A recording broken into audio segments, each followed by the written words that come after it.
Ayan. Amen po ba? So ngayon po ay dadako na po tayo. We're going to proceed for our one of the important part of this day is for us to listen the word of the Lord. Amen. Amen. That is why may I ask everyone who has a cellphone, yung mga may cellphone po, pwede po bang pakipatay muna? Ha? At itong araw na ito, because this day and this hour is for the Lord only. Amen?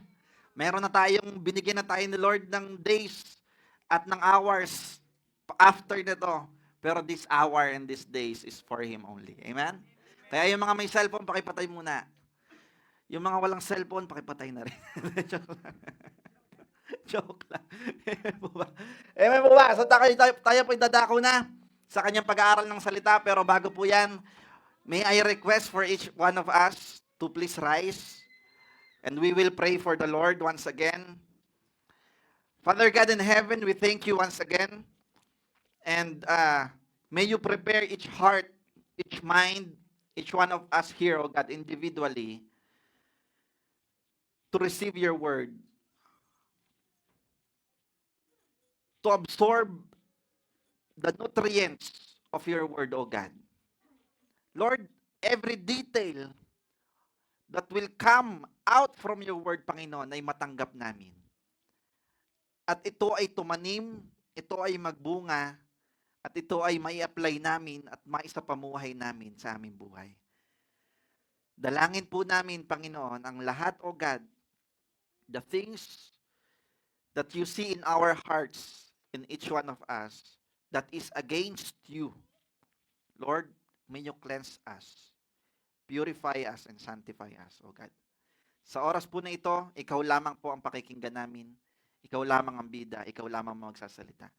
Inspire me, anoint me, and anoint each one of us. In the name of Jesus.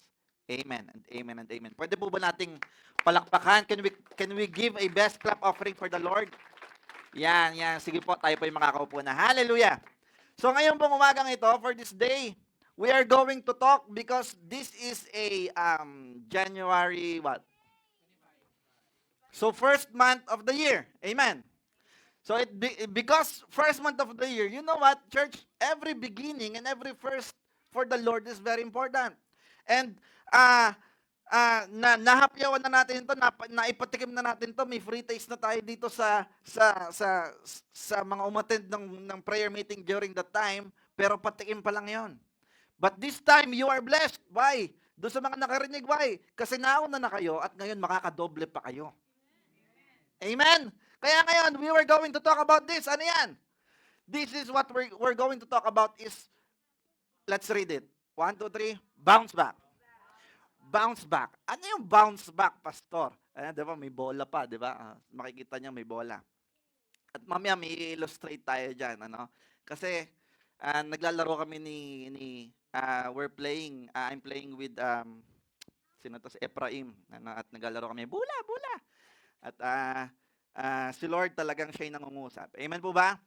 Kaya, ano yung bounce back? At paano natin ito mai apply sa buhay natin? What is this word? And why bounce back? And how are we going to apply this into our life? And we will going to tackle it into this morning. Ang sinabi po dyan, bounce back means to come back from a painful place. A major loss. Pero tapos na po ba doon? No, it's not done yet. Ano mangyayari? To flourish once again. So look at this. Bounce back means back before you made mistakes. You fell. Back before you fell into sin. Back before you were a liar. Back before you were expert of gossiping. Ano, talagang eksperto ka sa chismis, ano? So, talagang eksperto ka sa mga chismis. Dati chismosa ka. So, bounce back, hindi lang pala doon magtatapos yon. You have a painful place, a major loss, but that doesn't stop there. You will flourish once again. Amen? Amen po ba? Ano pa? Ano pa sinabi yan? Ang sinabi dito, to return quickly to a normal condition after a difficult situation or event. So, tinan niya, You have a difficult situation, a abnormal condition. Ano? So you have a very very difficult situation. For example, like may mga nawala sa buhay mo. May nawala ang wallet mo, nawala ang cellphone mo. So malungkot ka, or nasira ang sasakyan mo, so malungkot ka, or you fell into sin, you become a liar, nanlamig ka sa Diyos, you backslide from the past year. So bounce back. Hindi lang pala ang bounce back is makabalik ka lang basta, no. Kasi if you're a liar on 2025, if you commit sin on 2025 and still you are comfortable being a liar in 2026, that's not a bounce back, mga kapatid. But what it says, ano pong sinabi dito? To return quickly to a normal condition. Ibig sabihin, maybe you fell into the past years. But now that you've bounced back, you will bounce back with a normal condition after a difficult situation or event. Pag ang isang bagay, mga kapatid, for example, katulad na sabi ko po kanina, you fell into something difficult situation, you fell into sin from the past years. And now, you're still not recovering from these years. That's not a bounce back. Anong tawag doon? Back yun, mga kapatid. Hindi po yung bounce back, ano? So, kung dati chismosa ka pa rin ngayon 2026, that's not a bounce back. Amen? Kaya pakisabi mo sa katabi mo, bago-bago na. This year, let's change it. Amen? This year, there will be changing. There will be change, transformation. Something happen into each one of us, and something will be renewed in each one of us for this coming year. Amen? Palakpakan nga po natin ng Panginoon. Palakpakan. Bakit? Kasi because, what? Ang sinabi dito, ayan, pakilipat natin. Ang sinabi po dito, God's plan is what? Is for us to recover. Sabihin natin, God's plan is what? For us to recover. And God's plan is what? For us, for you, each one of us, to bounce back. Amen? Maybe 2025 is a tough year. Maybe 2024, 2020 is a tough year. But that doesn't stop there. Because God has a better plan for you. That's why you're still alive. You still have life. Because God has something better He prepared for you for this year. Amen? Amen? Amen. Kaya ang sinabi po diyan, ayan, ang sinabi po diyan because anong sinabi diyan? Because the Lord will give you a way out, and the Lord will give you a way up, and the Lord will give you a way around. Ano po? Bakit? Because in this year you will get over it, and you will get through it, and you will get ahead of it. Amen. For all of the things. Palakpakan nga po natin ang Panginoon. Bakit sa natin makikita yung pastor? We can see that in the 1 Corinthians chapter 10 verse 13 ang sinabi, every test that you have experienced is the kind that normal comes to people. But God keep His promise. Amen. Ulitin ko po ulit, ha? But God keep His promise, and He will not allow you to be tested beyond your power to remain firm. Ano pa? At the time you are put to the test, He will give you the strength to endure it, and so provide you with what? A way out. That is why, mga kapatid, you will get over it. You will get through it, and you will get ahead of it. You will get way. You will have a way out because the Lord will prepare a way, even there's no way. Amen. Amen. Who is excited for this year? Amen. Palakpakan mo natin sa Panginoon. Hallelujah. Hallelujah. Ano ba? Bakit hindi ko na ata ma-control? Ayan. So, ang sinabi dito, bounce back is what? The bigger they are, kasi ito na niyo mga kapatid, merong tinatawag, there is a scientist in the world that they studied about bouncing, ano? And as for them, they said that the bigger they are, the harder they fall. That's what they said. And yes, it's true. But that's kind of negative thing, right? The bigger you are, the harder you will fall. That's true, amen. Pero hindi lang pala yan. Kasi sa niyo kung makakakita kayo ng, kung makakakita kayong, if you're going to see a tomato and a watermelon, who's going to have a great impact? The watermelon. Right? Because that's bigger. Amen? Parang, look at this. Let's example this. For example, tignan nyo to. Hindi ko na naman po mapindot. Tala nyo, ha? Oh, bang! Diba? So, ang lakas ng impact. Why? Because the bigger they are, the harder they fall. Bakit? Hindi lang po yun yung nagsasabi niya. Hallelujah. Ano po? So, diba? Ano po? The bigger they are, the harder they fall. That's true. Pero may mas real pa dyan. Ano po yun? The harder you fall, the higher you bounce. Amen po ba? Yes, you may fail harder, but don't stop there, because the Lord has a promise, and this promise still stands. Amen? Amen po ba? That is why the harder you fall, the harder you will bounce. Meron po akong illustration dito. Pwede po bang pakikuha natin dun sa ano? Ayan. I will show you some illustration for a ball. Ano? Two ball. This is a two different kinds of ball. Makikita po natin. Pwede po ba nating pakiano natin? This is the balls, right? So look at this, mga kapatid. This ball, ang sinabi is the harder you fall, the higher you bounce. Look at this ball. This ball has a capacity to bounce. Amen? And this, if this ball will fall, it will bounce. Look at this. And it says that the higher you fall, the higher you bounce.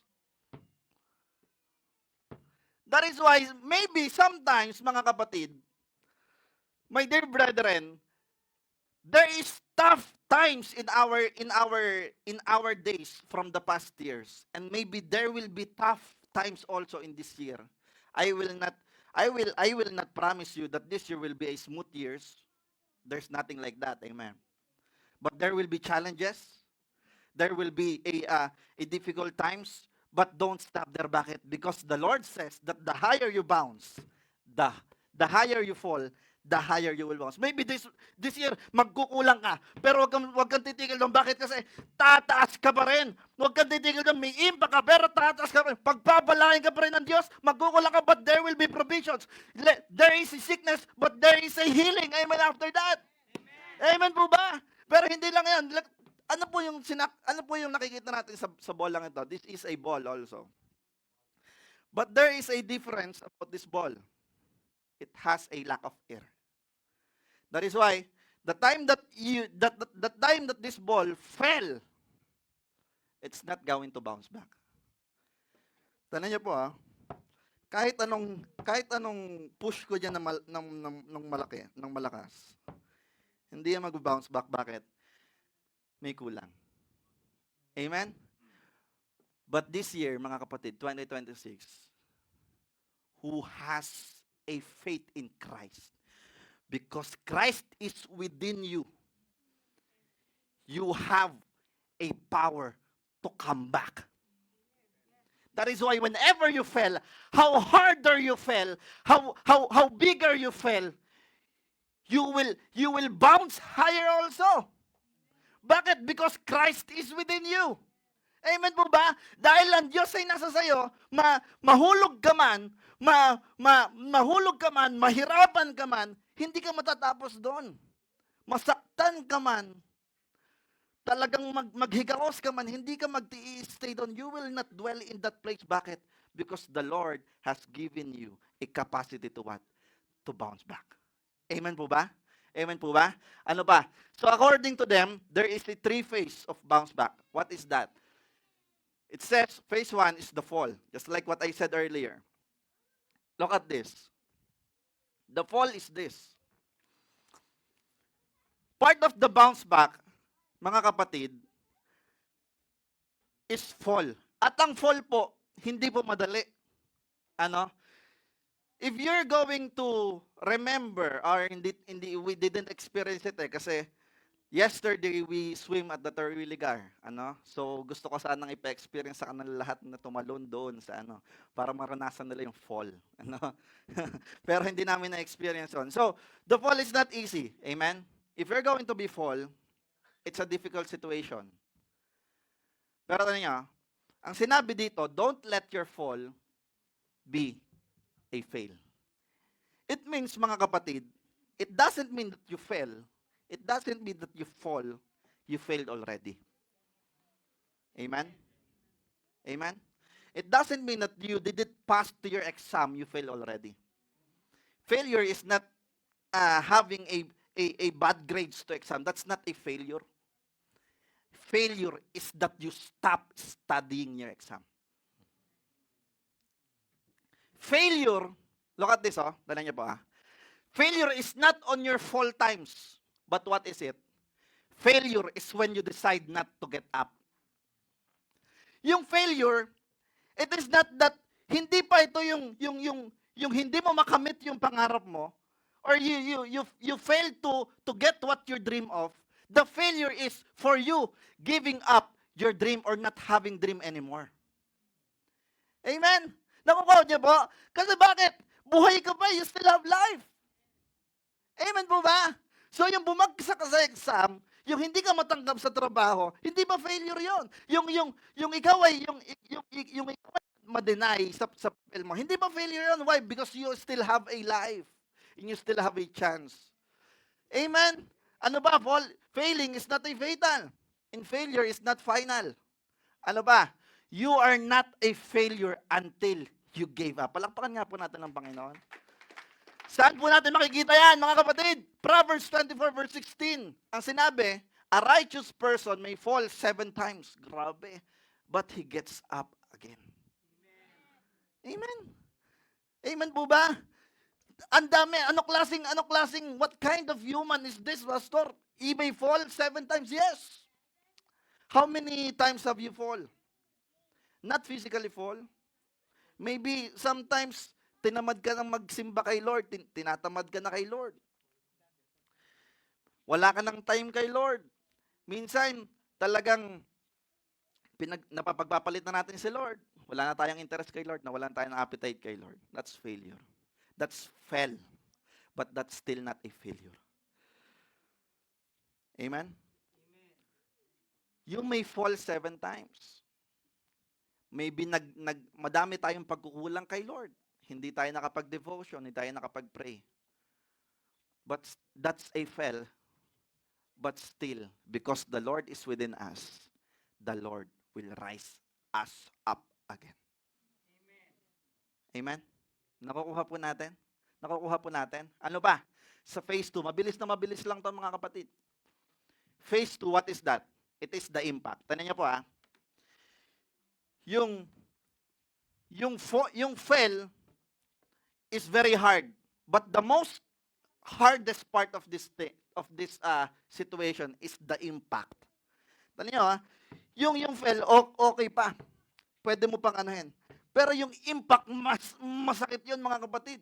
Tandaan niyo po bakit? Kasi ang bola may capacity siya mag-bounce. Mamaya maiintindihan natin yan. Pero look at this. If the tomato will if I will drop the tomato, magba-bounce ba 'yon?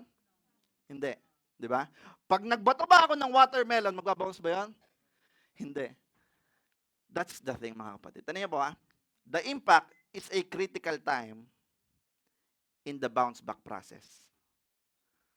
Amen? Ano pa? It is how you react that determines the outcome. Ano ba? Because you could explode upon impact and quit. Tandaan niyo po, pwede kang mag-explode sa impact. Pwede kang mag-quit.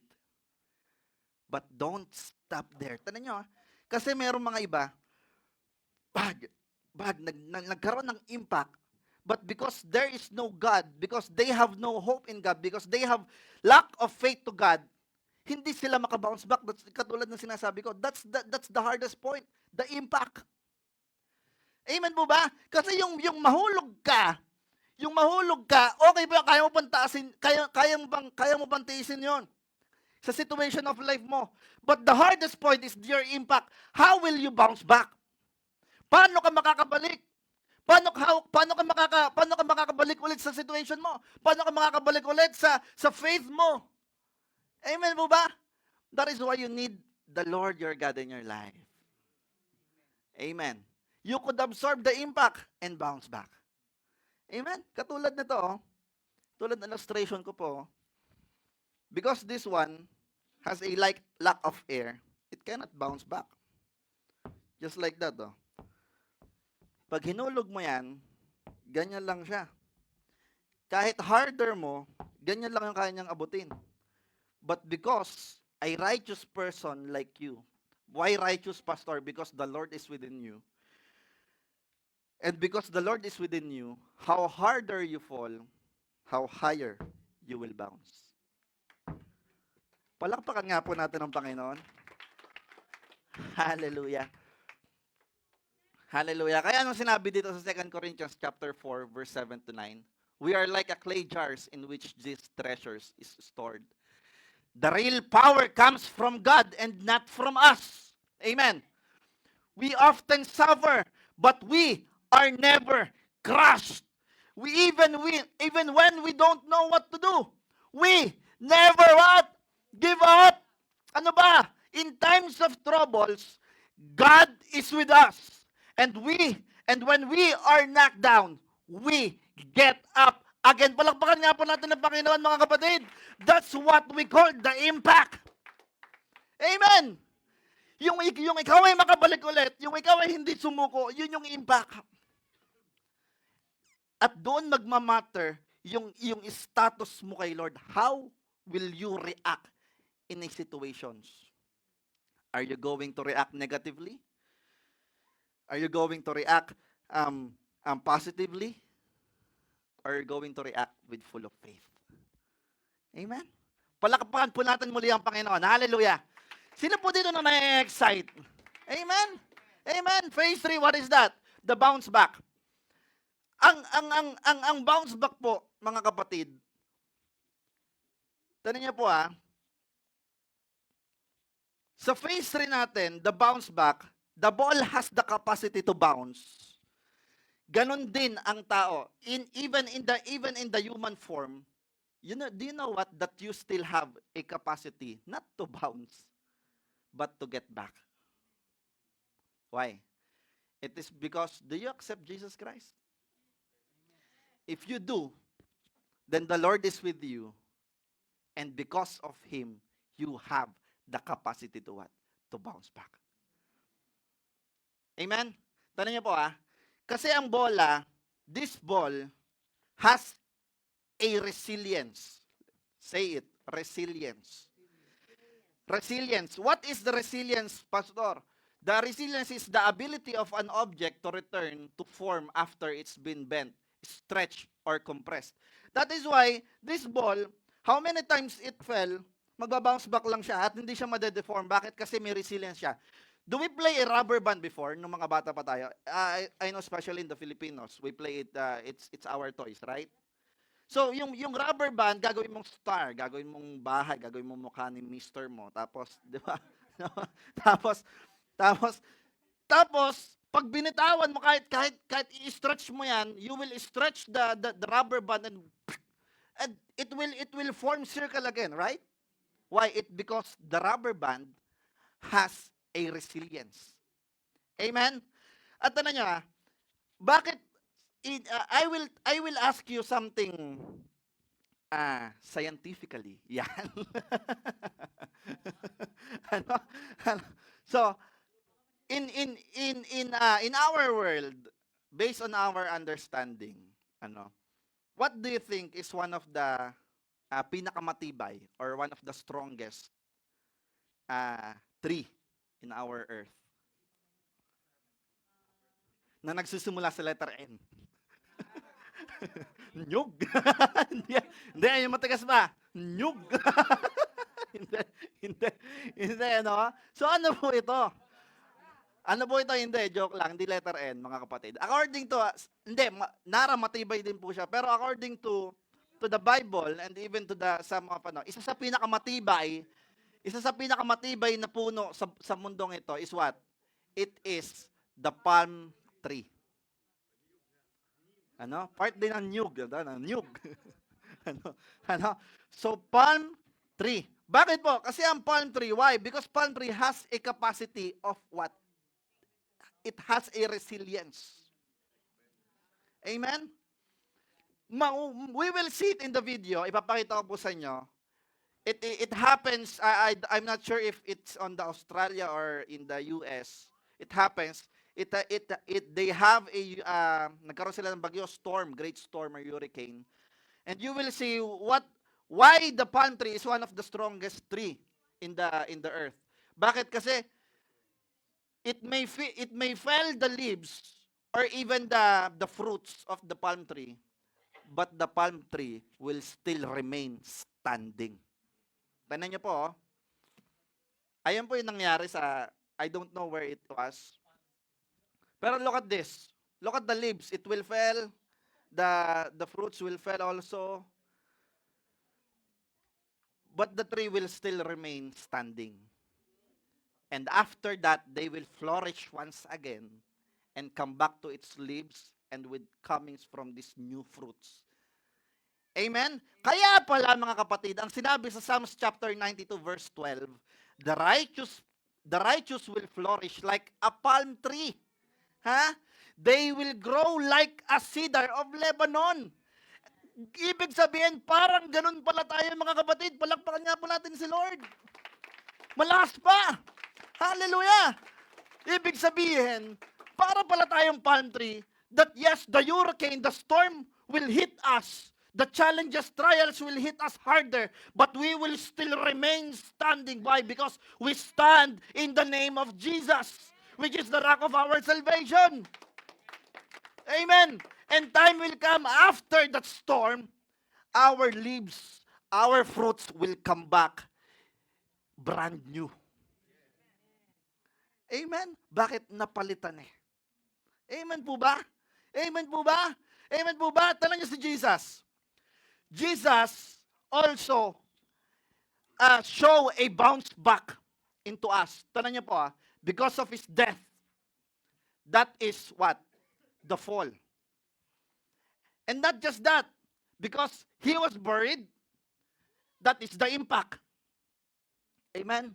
And after that, ano nangyari? Ang sabi, after the 3 days, natulog lang ba sa Jesus? Hindi, may mga ginawa siya. At ano pa nangyari? Because of the resurrections, what happened? Ano yan? That's the bounce back. And because of that resurrection, mga kapatid, Jesus says that I have now the key and I conquered the key of death. I conquered the sickness. I conquered yung kahirapan. At yan ay dahil mahal ko kayo. At dahil kayo, lahat ay umiibig sa akin, mararanasan nyo yan. Palakpakan nyo si Lord, parang hindi nyo naman narinig yun. Hallelujah. Amen po ba? Amen po ba? Bakit? Mahal ka ni Jesus eh. That is why Jesus loves you. You have the capacity to what? To bounce back. That is why, kung ano man yung nangyari past before years, huwag kayong mag-dwell doon. Bakit? Don't dwell on that. We take that as lessons. We take that as part of our life. Pero huwag kayong mag-stay doon. You have the capacity to bounce back. Just like the palm tree, the storm will hit you. The hurricane will hit you harder. The challenges, the difficult times will hit you harder. But how harder you fall, how higher you bounce. Amen? Amen? Tignan niyo po, matatapos na po tayo. We will end very soon.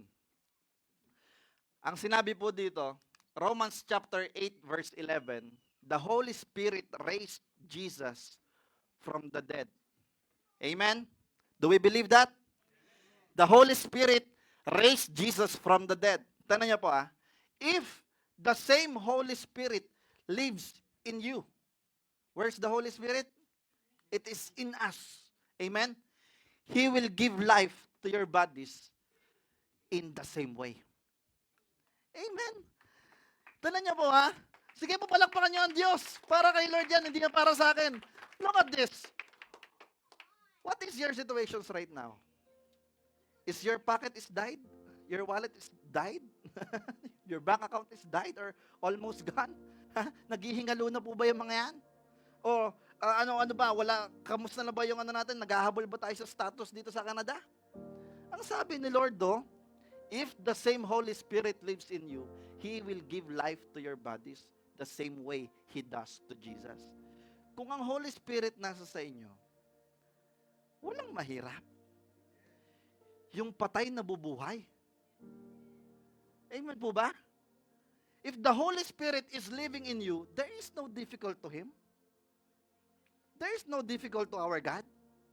Even the death can be resurrected through His power. How about us? Di ba?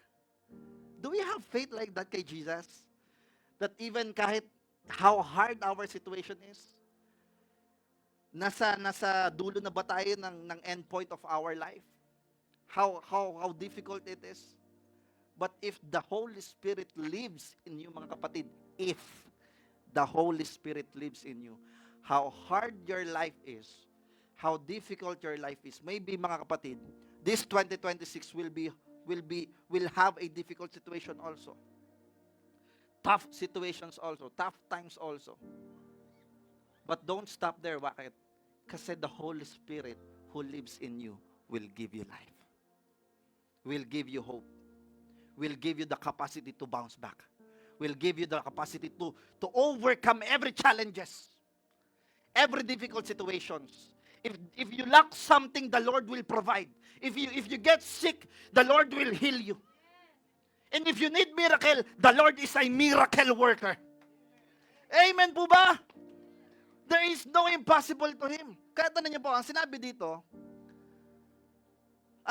dito, Isaiah chapter 43 verse 15 to 19, once again, I'm going to share this. I am the Lord, your Holy One, Israel, Creator and King. The Lord introduced Himself. Kanino? Kay Prophet Isaiah. I am the Lord, he repeated again. I am the Lord who opened a way through the waters, making a dry path through the sea. He is introducing Himself. He's telling to Isaiah who He is and who He was at kung ano yung mga bagay na ginawa niya at kaya pa niyang gawin sa Israel. Tanong niyo po I called forth the mighty army of Egypt with all its chariots and horses. I drew them beneath the waves, and they drowned their lives, snuffed out like a smoldering candle wick. From these verses, the past verses that we read, the Lord introduced Himself genuinely kay Isaiah. At ganon din sa atin. Tanong niyo po hindi po madali yan. Because the Israelites before, humarap sila sa kabi-kabilang threats of life sa kanilang buhay. Maybe kung wala ang Diyos, matagal na silang patay. Amen? Katulad natin, kabi-kabilang threats of life ang hinarap natin. Kung wala si Lord, baka nagutom na tayo matagal na. Amen? But because the Lord introduced Himself to us, that He is the Lord who provides all of our needs, who saved us from the dangers, who healed us from our sickness. The Lord, our God, the Almighty God, who strengthened us through our weaknesses, who restore us in our difficult situations. That is the Lord. At anong sinabi nun? Even so, ang gaganda na nangyari, ang may pangit na nangyari, ang gaganda na nangyari, may mga kabi-kabilang mga pangyayari na ang ganda nangyari talaga. Pero sabi ng Diyos diyan, ano sabi niya? But forget all that. Amen? Bakit, Lord? Do you know what? Why? Because He says, it's nothing compared to what I am going to do to you. That is why these days, tanong niyo po, for I am about to do something new. See, I have already begun. Do you not see it? I will make a pathway through the wilderness. I will create rivers in the dry wasteland. Hallelujah. Ganyan kabuti ang Diyos natin, mga kapatid. The Lord will do something new for you in these days. We never know what will happen. But I'm not going to promise that this year will be a smooth year. No. Yes, there will be challenge. There will be uh, difficult situations in these years. But the Lord says, forget all that. It is nothing compared to what I am going to do for you in this year. For I am about to do something new. What happens from the past years? Do we get cold from our Lord? Nanlamig ba tayo? Hindi na tayo chosen generation, naging frozen generation na. Amen? What happened to us from the past years? Our faith gets stable to the Lord? Do we still remain in love to the Lord? Or do we neglect Him most of the times? Or maybe you remain faithful to Him. The Lord has blessed you.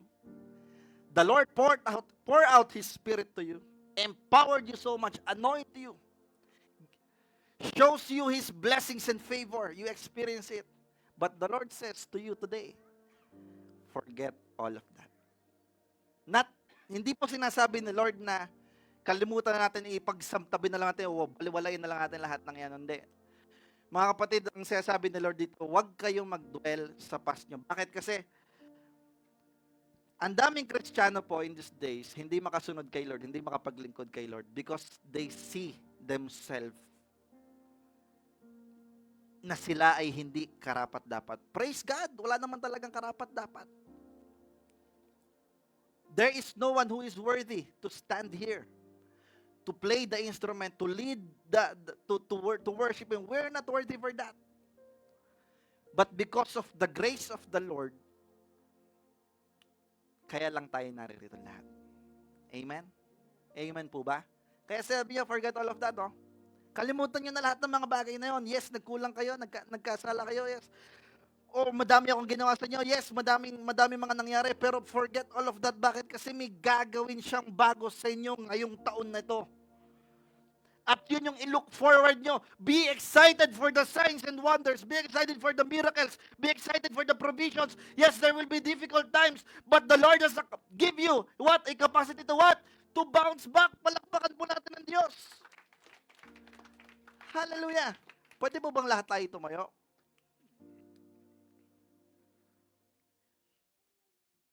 Hallelujah. Tayo po'y mananalangin. Father God in heaven, salamat po, Panginoon, sapagkat ang oras na ito ay oras mo. And there is no one who must be worshipped o sino man dapat mabigyan ng kaluwalhatian, mapapurihan kung hindi ang pangalan mo lamang. Salamat, O God, because you have given your word to us. You have made a promise to us. And you have a covenant to us. That all of these things, Panginoon, ay malalagpasan namin. 2026, in your will, O God, we will pass through it by your grace because you are with us. We will come back stronger. We will come back naturally. We will come back more anointed and more blessed because of you. That is why, Lord, I pray for each one of us here, yung mga tao, O Diyos, na nag-aantay. Panginoon, ng papel, loobin mo, O Diyos, dumating. Panginoon, Lord, yung mga taong nag-aantay ng provisions mo, dumating. Mga taong naghahanap ng trabaho, Panginoon, dumating sa pangalan ni Jesus. At O Diyos, ipatutunayan mo sa amin, mas patutunayan mo sa amin ngayon, na ikaw ay Diyos na totoo, banal at karapat-dapat, sapagkat sa tuwing kailangan ka namin, kumikilos ka. Maraming salamat po. Strengthen us, O God, once again for this year. Empower us. Anoint us.